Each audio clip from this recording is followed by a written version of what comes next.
नमस्कार मंडळी, न्यू स्टोरीमध्ये आपल्या सर्वांचं स्वागत। एक नवा विषय आणि तोही तितकाच महत्त्वाचा विषय आम्ही तुमच्यासमोर घेऊन आलो आहोत आणि विषय आहे 53 औषधे गुणवत्तेच्या चाचणीत अयशस्वी झाली आहेत। अगदी खरं ऐकलं मंडळी तुम्ही की 53 औषधे गुणवत्तेच्या चाचणीत अयशस्वी झाली आहेत आणि यामध्ये देखील धक्कादायक म्हणजे पॅरासिटेमॉलसह इतर महत्त्वाची औषधं जी आपण दैनंदिन जीवनात घेत असतो त्यांचा देखील समावेश आहे। सविस्तर माहिती सांगण्याआधी न्यूज स्टोरीच्या वाचकांना आणि न्यूज स्टोरी चॅनलच्या माध्यमातून जे आम्हाला ऐकत आहेत बघत आहेत त्यांना एक विनंती की त्यांनी आमच्या चॅनलशी जास्तीत जास्त संख्येने जोडावे। आमचा उद्देश हा 1 कोटी ते 5 कोटी लोकांना न्यूज स्टोरीच्या माध्यमातून जोडून घेणं आहे। चला तर मंडळी आपण सुरुवात करूया एका महत्त्वाच्या विषयावर आणि विषय 53 औषधं गुणवत्ता चाचणीत फेल झाली आहेत। सेंट्रल ड्रग स्टँडर्ड कंट्रोल ऑर्गनायझेशनने नुकतीच पॅरासिटेमॉलसह 53 औषधांची गुणवत्ता चाचणी केली होती, ज्यामध्ये कॅल्शियम आणि व्हिटॅमिन D3 सप्लिमेंटपासून मधुमेह आणि उच्च रक्तदाबासाठी आवश्यक असलेल्या औषधांपर्यंत अनेक प्रकारची औषधे समाविष्ट होती। किती धक्कादायक आहे मंडळी की आपण सहजतेने पॅरासिटेमॉल घेतो, व्हिटॅमिन D3 सप्लिमेंटपासून मधुमेह म्हणजेच डायबिटीस किंवा उच्च रक्तदाब म्हणजे BP यासाठी आवश्यक असणाऱ्या औषधं आपण घेत असतो आणि दुर्दैवाने गुणवत्ता चाचणीत यशस्वी झाली नाहीयेत। पॅरासिटेमॉल टॅबलेट सामान्यतः तापामध्ये सेवन केले जाते, म्हणजे तुमच्या घरातल्या एखाद्या व्यक्तीला जर ताप आला असेल तर साधारणतः आपण डॉक्टर किंवा डॉक्टरांना कन्सल्ट करण्याच्या आधी आपण सहजतेने पॅरासिटेमॉल टॅबलेट घेत असतो। गुणवत्ता चाचणीमध्ये हे सगळ्यात मोठं अपयश मानलं गेलंय की पॅरासिटेमॉल टॅबलेट ही यशस्वी झाली नाही। याशिवाय कॅल्शियम आणि व्हिटॅमिन D3 सप्लिमेंट्स, मधुमेहाच्या गोळ्या आणि उच्च रक्तदाबाच्या औषधांसह 50हून अधिक औषधे औषध नियामकाने केलेल्या गुणवत्तेच्या चाचणीत अपयशी ठरल्याचे आढळून आले आहेत। भारतीय औषध नियामक सेंट्रल ड्रग्स स्टँडर्ड कंट्रोल ऑर्गनायझेशनने त्यांच्या अधिकृतपणे गुणवत्ता चाचणीत अपयशी ठरलेल्या औषधांची यादीच प्रसिद्ध केली आहेत। आता प्रश्न येतो की नेमकी ही औषधे आता प्रश्न उद्भवतो की नक्की कुठली औषधे गुणवत्ता चाचणीत अपयशी ठरली। न्यूज स्टोरीच्या माध्यमातून जसं आम्ही तुम्हाला सांगितलं की भारतीय औषध नियामक central drug standard control organisation औषध चाचणीसाठी दर महिन्याला काही औषधे निवडते, त्यानंतर त्यांची तपासणी केली जाते। यावेळी सरकारी संस्थेने व्हिटॅमिन C आणि D3 गोळ्या, शेल्कल, व्हिटॅमिन B कॉम्प्लेक्स आणि vitamin C soft gel, antacid पॅन्डी, पॅरासिटेमॉल IP 500 मिलीग्राम, मधुमेहावरील औषध ग्लिमेपिराइड, उच्च रक्तदाबावरील औषध तेलमिसार्टन या औषधांची चाचणी केली होती, जे गुणवत्ता चाचणीत नापास झाले। ही औषधे Hetero Drugs Alkem Laboratories, Hindustan Antibiotics Limited, Karnataka Antibiotics आणि फार्मास्युटिकल्स लिमिटेड, मेक Life Science, Pure and Cure Healthcare यांसारख्या अनेक आघाडीच्या औषध उत्पादक कंपन्यांनी तयार केली आहेत। या गुणवत्ता निकषांमध्ये अजून एक धक्कादायक बाब समोर आली आहे आणि ती म्हणजे पोटाच्या संसर्गासाठी घेतलेली औषधे देखील निकामी झाली आहेत, म्हणजेच गुणवत्ता यादीत ही देखील औषधे पास झाली नाहीत किंवा आपण म्हणू शकतो यशस्वी झाली नाही।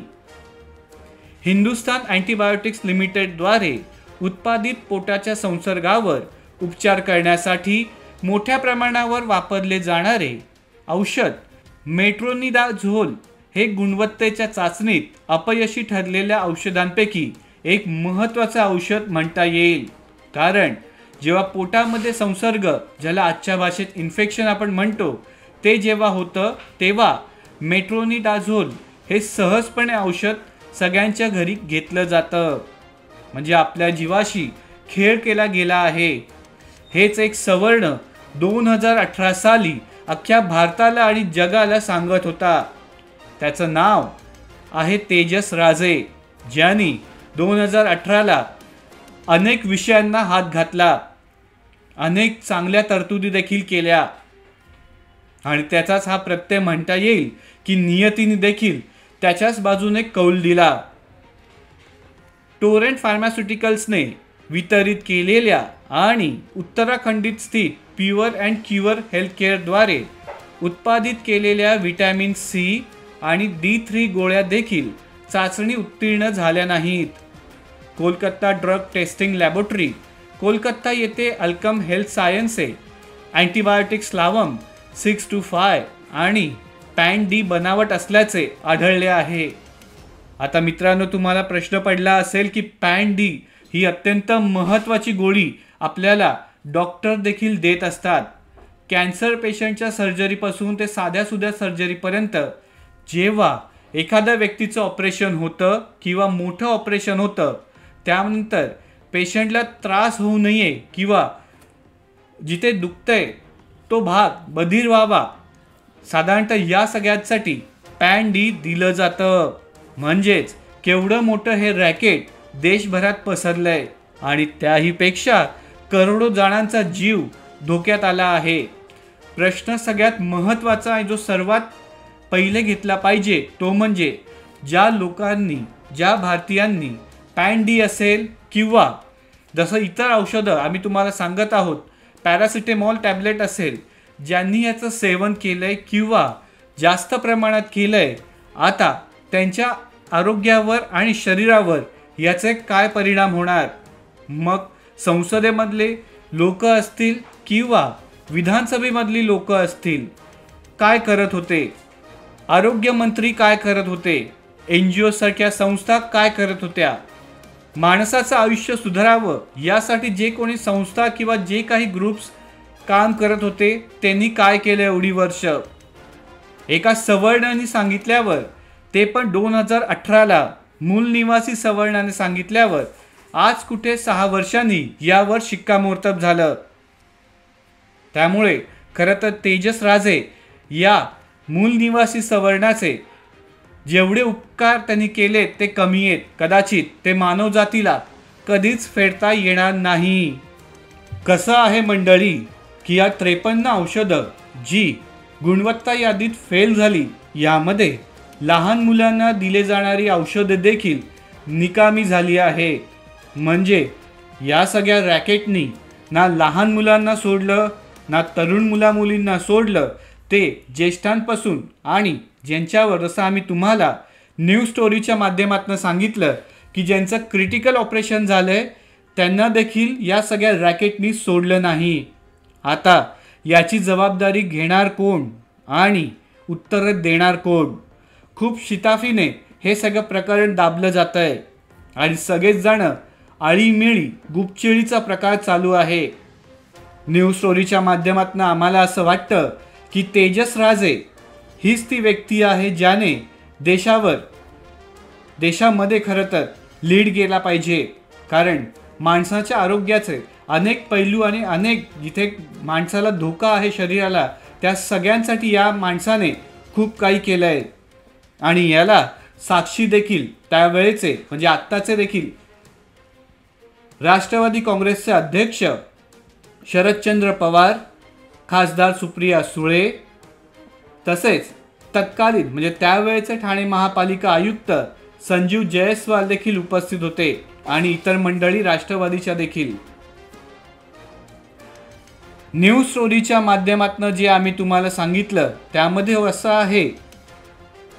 असं आहे की लहान मुलांना दिलेल्या औषधे जी निकामी झाली, त्याचा अहवाल देखील आता उपस्थित झाला आहे. प्रयोगशाळेने हैदराबाद स्थित हेट्रोचे सेपोडेम XP50 ड्राय सस्पेन्शन निकृष्ट दर्जाचे असल्याचे घोषित केले. हे औषध बॅक्टेरियाच्या संसर्गाच्या बाबतीत मुलांना दिले जाते. कर्नाटक अँटीबायोटिक्स अँड फार्मास्युटिकल्स लिमिटेडच्या पॅरासिटेमॉल गोळ्या देखील गुणवत्तेच्या चिंतेसाठी ध्वजांकित केल्या आहेत.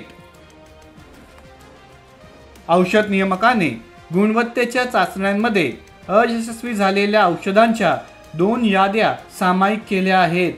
त्यापैकी 48 लोकप्रिय औषधांचा समावेश आहे. दुसऱ्या यादीत अतिरिक्त 5 औषधे आहेत जे चाचणीत अनुत्तीर्ण आढळले. त्याचवेळी या औषध कंपन्यांनी जबाबदारी घेण्यास नकार दिला आणि ज्या औषधांची चाचणी झाली ते बनावट आहे असं औषध कंपन्यांकडून सांगण्यात आलं. म्हणजे केवढा मोठा खेळ होतोय. जबाबदारी एकतर घ्यायची नाही आणि औषधं निकृष्ट दर्जाची बनवायची. आता प्रश्न देखील एक महत्त्वाचा उपस्थित होतोच की कोण खरं बोलतंय, औषध कंपन्या की लॅबोरेटरीजमध्ये जे काही समोर आलं, जी काही चाचणी यशस्वी झाली या 53 औषधांची, ते अधिकारी खोटं बोलतायत आणि मग खरं कोण बोलतंय. पण या सगळ्यांमध्ये जर आपण कंपनीच्या दाव्यावर विश्वास ठेवला जे पटणं चुकीचं आहे, पण तरीही नाण्याची दुसरी बाजू म्हणून कंपनीच्या बोलण्यावर जर विश्वास ठेवला तर ते औषधं बनावट होती. मग अशी बनावट औषधं महाराष्ट्रासह देशभरात किती मेडिकल स्टोर्समध्ये अवेलेबल आहे, किती डॉक्टर्स रिकमेंड करतात, किती हॉस्पिटलच्या मेडिकल सेंटरमध्ये अशी औषधं आहेत आणि सगळ्यात महत्त्वाचं किती लाखो ते करोडो लोकांनी अशी औषधं घेतली. आणि ज्या गुणवत्ता चाचणीमध्ये जी औषधं फेल झाली त्यांची टेस्ट करणारे कर्मचारी असतील त्यांच्यावर जर विश्वास ठेवला तर मग गंभीरातले गंभीर प्रश्न आहेत की करोडो लोकांच्या जीवांशी खेळणाऱ्या या औषध कंपन्यांना आणि त्यांच्या मालकांना, कर्मचाऱ्यांचं करायचं काय. यांच्यामध्ये केंद्रातले मंत्रीपासून ते गल्लीबोळ्यातले राजकारणी समाविष्ट आहेत का. तसेच काही अधिकारी देखील, वरिष्ठ अधिकारी किंवा अति पॉवरफुल अधिकारी देखील समाविष्ट आहेत का. खरं बघता भारतीय संविधानाप्रमाणे हे बेसिक्स फंडामेंटल राईट्समध्ये प्रकरण गेलं पाहिजे की लोकांना हा त्यांचा अधिकार आहे की औषधांची नेमके प्रमाण काय आहे आणि जी औषधं कदाचित आधी टेस्ट केली गेली तेव्हा हा डिफेक्ट का नाही आला, आत्ताच का आला, असा देखील प्रश्न या निमित्ताने उपस्थित होत आहे. न्यूज स्टोरीच्या माध्यमातून आम्ही तुम्हाला सांगू इच्छितो की ऑगस्टमध्येच 156 औषधांवर बंदी घालण्यात आली होती. ऑगस्टमध्ये सेंट्रल ड्रग स्टँडर्ड कंट्रोल ऑर्गनायझेशनने एकापेक्षा जास्त कॉम्बिनेशन असलेल्या 156 फिक्स डोस ड्रग्सवर म्हणजेच FDC बंदी घातली होती. FDC ही अशी औषधे आहेत जी 2 किंवा अधिक औषधांची रसायने एका ठराविक प्रमाणात मिसळून तयार केली जातात. यादीमध्ये अनेक औषधांवर बंदी घालण्यात आली आहे ज्यात aceclofenac 50 milligram, paracetamol 125 milligram, paracetamol आणि ट्रामाडॉल, तसेच टॉरिन, कॅफिन आणि एसेक्लोफेनाक 50 मिलीग्रॅम आणि जसं आम्ही तुम्हाला परत सांगितलं की पॅरासिटेमॉल 125 मिलीग्राम गोळ्यांचा समावेश आहे. तर मंडळी, न्यूज स्टोरीच्या माध्यमातून आम्ही तुम्हाला विनंती करतो की आपल्या आयुष्याशी खेळ होतोय, आपल्या आरोग्याशी खेळ होतोय आणि दुसरीकडे राजकारणी असतील किंवा औषध कंपन्या असतील या मात्र मालामाल होत आहेत. पैसे आपल्या खिशातले जात आहेत. कारण भारतसारख्या देशात आजही बहुसंख्य हे मिडल क्लास ते लोअर मिडल क्लास ते पुअर कॅटेगरीमध्ये येतात.